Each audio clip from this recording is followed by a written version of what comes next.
Patuloy na nagbibigay serbisyo. Pag-asa at saya. GMA Regional TV. Kapuso ng bawat Pilipino.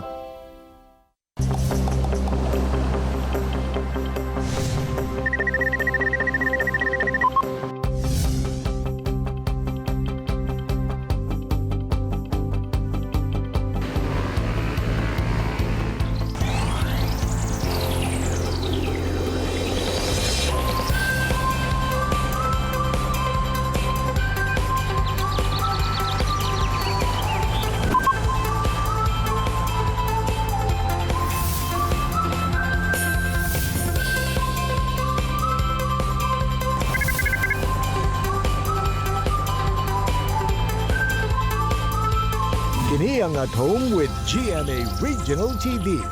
Maayong Wednesday morning mga kapuso all over Mindanao. Atong kamustahon atong mga kapuso sa Tandag City ug Bislig City sa Surigao del Sur Province. Sa may buntag. Maayong buntag Sabjil, ato sab kumustahon ang atong mga kapuso sa Balabagan ug Wao sa Lanao del Sur Province. Mga kapuso, karong buntaga atong sayron ang kasinatian. So sa kamiyembro sa Maranao Tribe nga si Hania Kamid Andig, human siya gibuya kaniadto sa iyang mga ginikanan. Nilampos bakaha ang mong fixed marriage nga giset alang kaniya.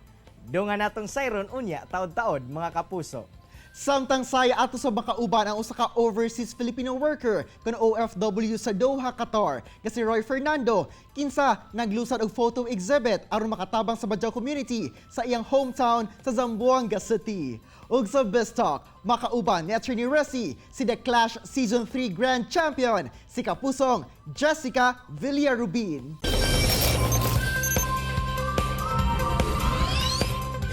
Mga kapuso, kung hisgutan ang bulalo, di ba mahuna-hunaan dayon nato ang paghigop og init nga sabaw nga gikan sa baka nga swak sa ting tugnaw nga panahon. Apan, unsa ka kining sizzling bulalo nga ibida sa Kumbira Express karong buntaga. Dungan natong tilawan mga kapuso ang sizzling bulalo nga lutoon ni Chef JL Arancon sa Davao City. Mayong buntag mga kapuso. Ako si Chef JL. Ug karong adlaw atong lutoon ang sizzling puchero. Karon mao ni ang mga ingredients: beef chunk, ginger, onions, whole pepper, bay leaves, beef cubes, and salt. Ug karon atong unang buhaton is magpakulo og beef. Ug karon ilulog na to ang atuang beef. After 5 minutes, ibutang na to atong mga ingredients. First, ibutang na to ang pepper. Luya, bay leaf, onions, then salt, then ang pepper. Karon ato ang pakuluan for 4 hours. So samtang nang natag 4 hours, nanakawi ilahi na luto na daan.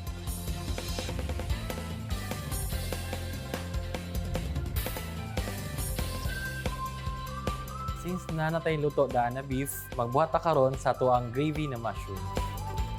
First, atong unang buhaton, butang na to atuang cooking oil. Ito na to ang butter.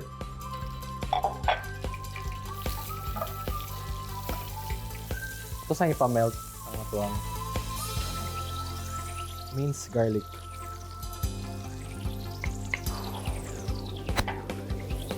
Tapos, ibutan na ito ang sliced mushroom, powdered milk,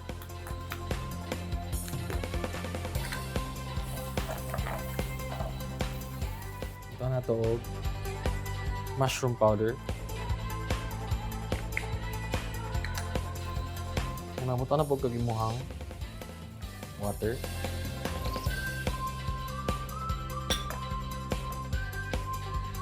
Okay, tapos hantod maabot nimo ang imong gusto na pagkalapot sa imong sauce. Ug karon manata sa tuang sauce, atong mapainit ta sa tuang sizzling plate. Ito na to gamay og oil.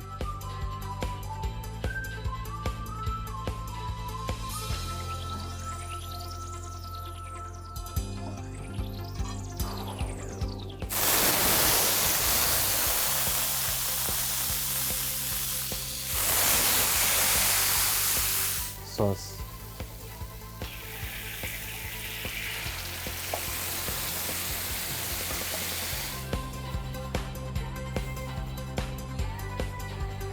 Ug karon, mao na ni ang ato ang sizzling bulalo.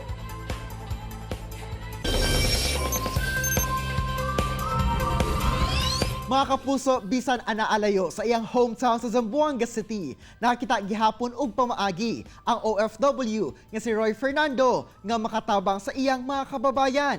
Pinaagi sa paglusad og photo exhibit ug ato siya makauban karong buntaga. Sir Roy, magandang umaga at welcome po sa At Home with GMA Regional TV. Kamusta po kayo, sir? Good morning po, kapuso, mga kapuso at sa mga nakikinig at nanonood. Maayos naman kalagayan namin po dito. Sir Roy, unang-una, ilang taon na po ba kayong nagtatrabaho dyan sa Qatar at ano po ba ang trabaho ninyo? Bale, 4 years na po ako nagtatrabaho dito at ako ay nagtatrabaho bilang paramedic po sa isang hospital. Ang paramedic po, ito ay sa ambulansya po. Sir, noon po ba ay sumasali na kayo sa mga photo contest sa Zamboanga City? Way back 2018 na I purchased the camera. Wala pa po akong experience and then nag-join po ako agad ng contest. Wala po akong training, wala po akong experience, wala po affiliation. Kumbaga, binili ko lang siya at sumali ako ng contest para mapakita ko yung kung ano pa ba yung hilig ko. So eventually po, sumali po ako sa Hermosa Festival Contest, photo contest at nanalo po yung mga pictures ko po. At doon ko po nakita na nandun pa pala yung yung hilig ko pa rin para sa photography. Na kahit wala akong masyadong experience, pero ang sipag ko sa kukuha ng mga retrato ay nasa tao kasi yun eh. So, napansin ko na andun pa rin siya at doon ko na-prove na kaya ko pa rin at kasi nanalo din ako. Sir, ano po ba ang istorya sa likod ng pag-launch ninyo ng photo exhibit na Orgulyo? Ang exhibit po ay nagsimula ito nung December po. As a regular customer na bumisita po ako dito sa Kabayan Brewers Cafe na ito ay the first coffee shop, Filipino coffee shop owned by a Filipino OFW dito po sa Doha, Qatar. Which is they serve the Filipino specialty coffee. So, as a regular customer po dito, I remember it was an opening day nila. Tapos I was suggesting na why not if they can put or they can expose talented OFW na nasa Qatar, based in Qatar, to showcase their photos or pictures sa wall po nila. And then, successfully, the owner also agreed na magandang idea po siya para magbibigyan po ng opportunity din yung mga OFW na talentado na ipakita po ang kanilang mga talento at maipakita yung kakayanan sa mga ibang lahi na nasa Qatar din po. Sir, ano-ano po ba ang subject sa mga larawang na-capture ninyo? Anong Orgulyo means pride sa Chabacano po. So, it's my honor to present ang mga pictures ng nakuha ko doon sa aking hometown na Zamboanga City na ipakita dito sa exhibit sa Qatar.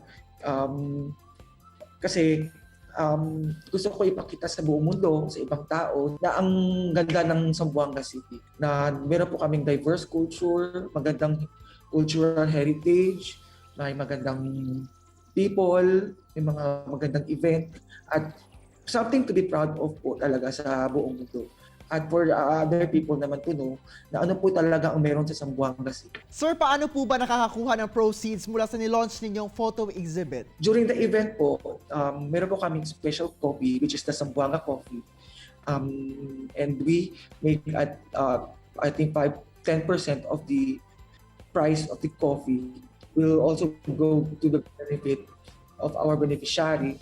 And some of my photos are also sold. All of them, the proceeds will all go to the Bajau community. At sir, bakit niyo po ba napili ang Bajau community bilang beneficiary ng inyong proyekto at anong tulong po ba ang maibibigay ninyo sa kanila sa pamamagitan ng photo exhibit ninyo? From the heart of my exhibit po, ang isang retrato po ng isang Bajau po, and it inspired me na why not tumulong tayo sa sa mga badyaw po, na which is nung way back na sa Zamboanga po kasi ako, nakita ko rin talaga yung pangangailangan ng mga badyaw na community, which is the Ayuda Badyaw community po sa Maasin sa Zamboanga City. Despite of the pandemic din, kailangan po talaga nila malaking tulong. And lagi po akong dumadaan dun sa community nila at nakita ko talaga kung paano ang paghihirap nila. We're going to give cash and kahit anong tulong po na pwede kailangan po ng community ay pwede namin itulong. Sa ano po ba ang nag-inspire sa inyo na kahit nasa ibang bansa kayo ay patuloy pa rin ang pagtulong ninyo sa mga kababayan sa Zamboanga City? Marami kasi po ang klaseng tulong na pwede natin ibigay. So, sa naisipan ko po, why not, I will use also my talent. Pwede tayong tumulong kahit ano. So sa mga pictures na ginawa ko, so at least nakikita nila na kung ano talaga ang pwede nilang bumili at pwede nilang i-keep, at least nakakatulong din po sila. Ang mensahe ko po sa mga kabayan na gusto din tumulong na huwag tayong mag-doubt, especially ngayon. Tayo nasa OFW, tayo nasa abroad, tayo ang may konting ipon at ang tingnan natin yung mga nangangailangan po dun sa bansa natin, which is nadamay ng pandemya. Sila po talaga ang nangangailangan po, which is yung mga hindi na which is the poverty and hindi mapalad na nagkaroon ng magandang opportunity na katulad sa atin. Maraming salamat Sir Roy and continue to be an inspiration po to others at ingat po kayo palagi. Salamat. Thank you po. Salamat kapuso. Chilak sa mga kapuso, mubalik pa ang At Home with GMA Regional TV. Kini ang At Home with GMA Regional TV. Best luck tayo mga kapuso, kauban si Attorney Resi Rizada. Resi! Thanks, Argel! Paing butag mga kapuso, welcome to Bistalk. Karugbuntaga atong makachikahan ang Grand Champion sa The Clash Season 3. Walilayan pa ako di si kapusong Jessica Villarubin. Maayong Jessica, ug welcome sa At Home with GMA Regional TV. Of course, congratulations for winning The Clash Season 3. How do you feel? Daghang salamat attorney ug maayong buntag sa atong mga kapuso diha sa Mindanao. Hello, maayong buntag kaninyong tanan. So akong feeling gyud attorney no, grabing kalipay nga akong gibati nga murag di ko katuo, nga murag gadanggo. As in, pero murag hinay na siya sink in nga ako gyud ay nakadaog sa season 3 sa The Clash. Yes, ikaw not, wala nang iba pa. I-absorb na natin yan, Jess. Ako, kumusta of course ang reaction naman ng pamilya mo nung nanalo ka? Unsa man ang ilahang na feel pod? Grabe, ilang kalipay gyud kay ilang pangandoy, ug akong pangandoy natuma na gyud. As in, murag akong mama po, akong papa murag di pud sila katuo nga lagi ilang anak nakadaog. Murag ang word ra gyud karon nga among nahibaw-an kalipay gyud. Naihap na ba nimo, Jess? Mga pila ka singing competition sa imong naapilan? Lagi kan pagbata murag dili na gyud ako maihap. 300 siguro? Wow! Siguro? Wow! And have you won na daw baka na tanan imong mga naapilan? Nasay panahon pod nga mapildi and nasay panahon nga makadaog dili man jud pareha murag ana pod ba kay depende pod siya sa condition sa imong voice, sa imong Kuya, dili gyud siya permit daw. Yes. grabe, idol, 300. Like, unsa yung pinaka-memorable naman? Siguro na competition imong naapilan di gyud mo hantod karon malimtan. Yung The Clash gyud as in kay ngano di na ko siya makalimtan kay first time man gyud nako sa TV nga mo appeal. So mao gyud na akong long time dream nga bisag makakanta lang gyud ko sa TV pero grabe ang Ginoo gipadaog pag gyud ko niya. So think first time siya kanang pressure food. I hope na maging successful pa imong career. Ug karong 2021 na, Jess, unsa man ang kanta sa imong kinabuhi karon? Baka makahirit naman kami ng a few lines of your song for this year. Habang may buhay, hanggat ang dugo ko ay dumadaloy, sa'yo lamang iaalay ang aking buhay. Ang aking buhay, sa'yo ay ibigay. Ayun! Ako mga kapuso, the grand champion herself, Jessica! Salamat kay. Daghan kayong salamat. Thank you very much, Jessica, for joining us this morning. And of course, have a great 2021. Thank you. And that was Kapusong Jessica Villarubin. Tutok lang mga kapuso kay Mubalik Pang at home with GMA Regional TV. Kini ang At Home with GMA Regional TV.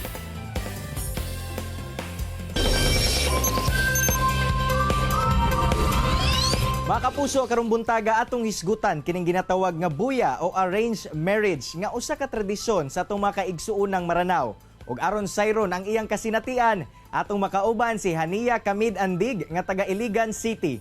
Ma'am Hania, mayong buntag ug dayon sa At Home with GMA Regional TV. Kamusta ma'am? Mabuti po, mayong buntag po. Good morning. Good morning po sa tanan. Ma'am, alang sa kasayuran sa atong mga kapuso, unsa ba kining buya? Okay, ang buya is kanang arranged marriage na siya.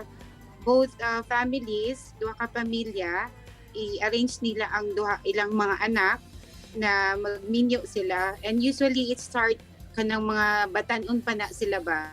Tapos i-arrange na sila para ipakasalo, para fixed marriage. Murag inana siya.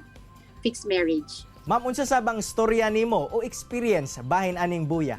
My experience, I was 2 years old that time, and then yung guy is, yung guy was 4 years old. So, gibuya min, nagstorya ang parents namo, nag-agree sila na kami gyud ang ipaminyo. And then, yun nga, yung experience ko was a bit, kasi pag gibuya ka, murag na ay mga certain rules. Like for example, dili ka basta-basta makalakaw, kay may na sila na dili pwede kay gibuya ka. Murag na inana bitaw siya na kuan ba, murag na inana siya na impact ba na kailangan makuan gyud sa bay na gibuya siya. Tapos kaduha ang experience pud nako ana is kanang uyab-uyab lagi, dili pwede mag-uyab-uyab kay gibuya, mga inana gid na experience sa isa ka gibuya. Pero yun nga, unfortunately hindi kami nagkatuluyan because of politics din. It was the parents din, yung mga parents din ang nagbulag-bulag ang mga parents po. Unsa po'y nahitabo sa inyong relasyon sa gibuya sa imuha? Dili gyud kami kay murag kami po wala man pud mi gisik og unsa na kanang wala sila nangutana sa amo unsay opinion namo ana, basta gibuya lang mi, yung mga parents ang nagstorya ana. Pero kung nagbulag mi, kung hindi wala mi na dayon, it's because din sa among mga parents. So according to my mom, I asked my mom, ang rason daw is more on politics pod. Ma'am, pwede ra day gihapon kini mahitabo nga magbulag ang gibuya sa usag-usa? Yes, pwede na siya. Like sa akong experience, ibuya mi, pero wala mi na dayon. Daghan na kayo na siya na kanang ibuya sila at the early ages. And then after, wala sila na dayon. First, yung mga reason, may mga, actually yung mga parents talaga, yung family talaga, yung gabulag-bulag po, dili gyud ang duha na gibuya. Kaya wala may opinion, our voice, dili kayo heard among voice regarding anak kung kamo ang gibuya, ang mga parents ang decide. So if nagbulag sila, dili ang duha gyud, it's yung duha, the both families, yung families ang nagbulag-bulag. So karon ma'am nga wala na dayon ang pagbuya kanimo, unsay nahitabo sa imong kinabuhi? I was married at the age of 17. Bata po kayo ko that time. So, same tradition din. Pero ang nahitabo is, akong husband karon, nanguyab siya. Yung normal na, umakyat siya sa bahay, nakipag-usap sa parents, but dilipod kayo ka ng buyag yun. And then, that's yung normal yun na marriage ba? Dili pareha atong buyag yun na ang duha ka family, ang parents, both parents. Kani ako, sa akong husband karon, si husband, nanligaw siya, pumunta dito sa bahay, tapos yun, that's it. doon na, kinasal na kami after. Kamusta sab ma'am ang inyong kahimtang karon isip usa ka pamilya? Salamat ko sa Ginoo, 23 years being married. And then, okay naman, we have 6 children. My husband, okay naman po yung kami ng husband ko. And hopefully, I just don't know kung ano yung naging life ko, kung akong naminyuan katong sa ako, gibuyas ako before. Pero sa ako karon, thanks God, okay kami, yung pamilya ko. We are having a good family, good relationship. Kamusta sab ma'am ang tradisyon karon sa buya? Gina-practice ba gihapon kini? Yes, gina-practice gapon. Like, ako, personally, akong anak na dalaga, naiga murag akong ko ano ibuya daw. Kasi we have this word sa Maranao na sapat, murag pagpanganak bitaw sa babae, sa ginikanan, as a mother, pagpanganak niya, naagi mo abot na gusto sa imong anak, moingon siya na ako nang isapad, murag sa ako na parang ipaminyo na nako na sa akong anak, murag inana bitaw. So that starts yung buya-buya na. Pero sa ako, for me, dili ko gustoan ng buya bisag as a Maranao, as a Muslim, because I should give a freedom para sa akong mga anak kung sa ilang magustuhan. But it is still practice, daghan kaayo kuan gapon ga practice ana. And medyo kuana siya, medyo ano siya sa mga politician, sa mga family, sa mga politiko ba. More on inana, and then kanang mga sapian, kanang mga dato dira ibuya-buya na nila ilang mga anak. Sila ang mamili para sa ilang anak. So it's still practiced here. Sa atong community, sa among community, sa among Maranao community. Daghang kayong salamat Ma'am Hania sa imuhang oras nga gihatag sa At Home with GMA Regional TV ug amping mo diha sa Iligan City. Okay, thank you so much. You're welcome din po. Salamat kaayo. Say pinaagi sa iyang hilig sa photography, gigamit kini ni Roy Fernando aron makatabang sa iyang napiling beneficiary nga Badjao community sa Zamboanga City nga matabangan sila bisan ana siya sa laing nasod. Samtang Jill, gibuya man kaniadto si Hania Kamid Andig apan wala kini nagmalampuson. Bisan pa man nahimo ng parte sa tradisyon sa atong mga kaigsuunang Maranao ang buya. Apan buot ni Hania nga dunay freedom ang iyang mga anak pohon sa pagpili kung kinsa ang ilang minyuan. Sayog mga kapuso, bata pa lang nakitaan ang talento sa pagkanta si The Clash Season 3 Grand Champion Jessica Villarubin ug dako ang iyang pasalamat sanglit Dream Come True alang kaniya nga makakanta sa singing contest sa TV ug bonus gayod ang iyang kadaugan. Mga kapuso, unta na-inspire ug nakakaton kamo sa gi-share sa itong mga bisita karong buntaga. Sama na lang sa panultihon ni Ralph Waldo Emerson nga to be yourself in a world that is constantly trying to make you something else is the greatest accomplishment. Mga kapuso, makita pagbalik ang atong episode pinaagi sa pagbisita sa www.gmaregionaltv.com ug ayaw kalimot mag-subscribe sa official YouTube channel sa GMA Regional TV. See you tomorrow mga kapuso ug always remember that God is good all the time. Ayaw sab kalimot sa pag-smile. Amping! Stay safe and healthy mga kapuso. Ako si Cyril Chavez. Kinisab si Orgil Relator. Buong puso para sa kapuso.